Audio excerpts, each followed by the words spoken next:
third graders. It is time for social studies and we're going to work on ancient civilizations. Our learning target for ancient civilizations is I can identify examples of individuals or groups who have had an impact on world history and explain how their actions helped shape the world around them. So we're going to be learning about history, which is things that happened in the past. And I always tell students it's really important to learn about history because we don't want to repeat the mistakes that were made in the past. So we want to learn from our mistakes and move forward, and then we will be able to live our best lives, okay? So I'm going to move ahead now to this screen, which I'm really excited about. Guys, you are going to be museum curators. And you might think, Mrs. Zobitz, what's a curator? Well, I am going to tell you, a curator is an occupation, just like teaching is an occupation.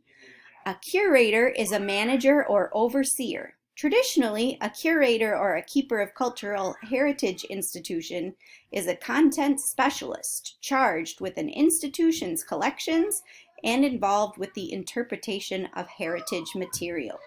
So guys, I got that information from Wikipedia, and I know that's not one of our top choices for a resource.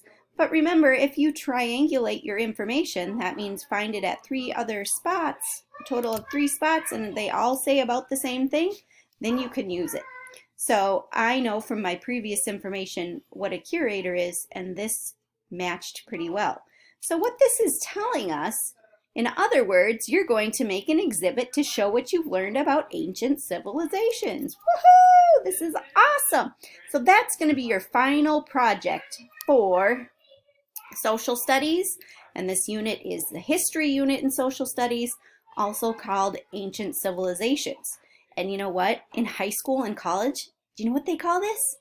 They call it ancient civ. So now you can sound like a high schooler and say, I'm taking my ancient civ class right now. All right? You can sound really like a big kid.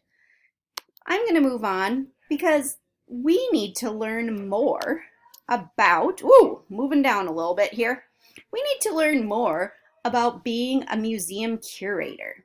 Okay, so in order to be museum curators, we need to visit museums to see what professional curators do with their museums. So we're going to tour the National Museum of Natural History. It's the Smithsonian Museum. It's in Washington, D.C. And we're also going to tour the Natural History Museum in London, England.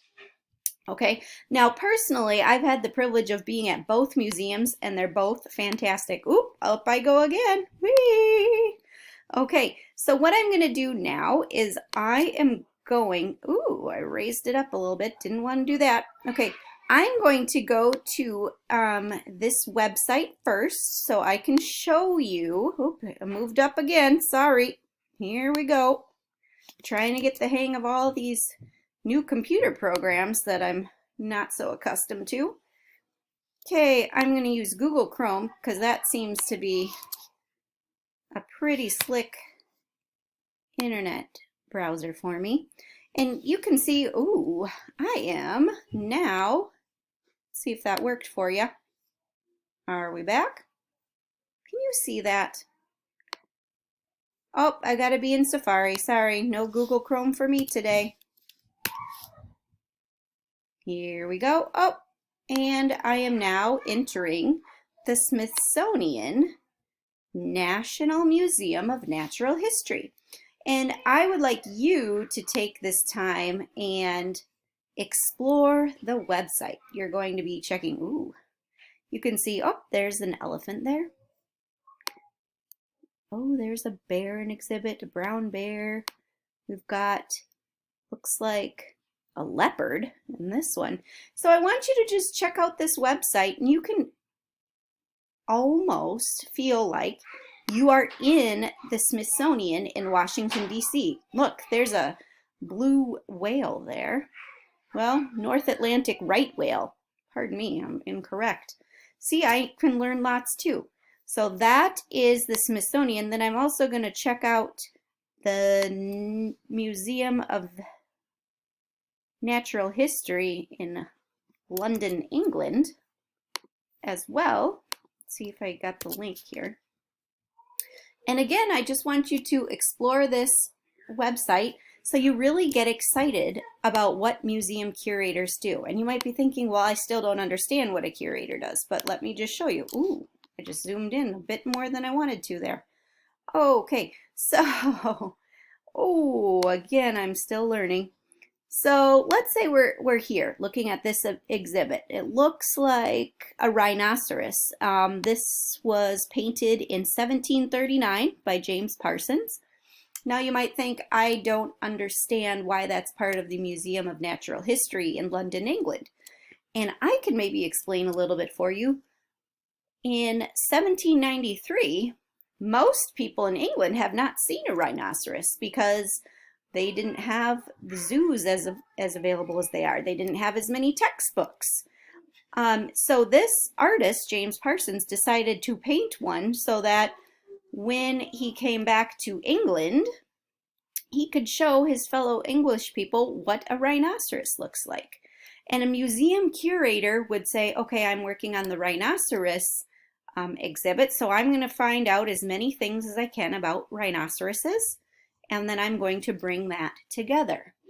Okay, so what I'm going to do now is I'm going to leave this up to you to do some more exploring. You're going to check out the Smithsonian National Museum of Natural History, and you're also going to check out London's Natural History Museum in England.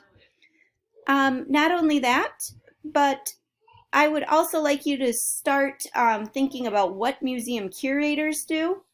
And don't pick your project yet because you still need to learn a lot more. So this is just kind of getting you excited for the project, but don't start planning yet because we need to learn history first, because we're going to talk about ancient Egyptians. We're going to talk about ancient Greece and ancient Rome.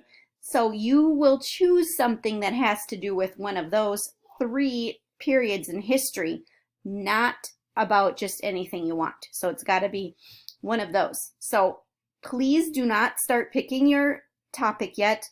We need to learn more about ancient Egypt, ancient Greece, and ancient Rome before we get started. Okay?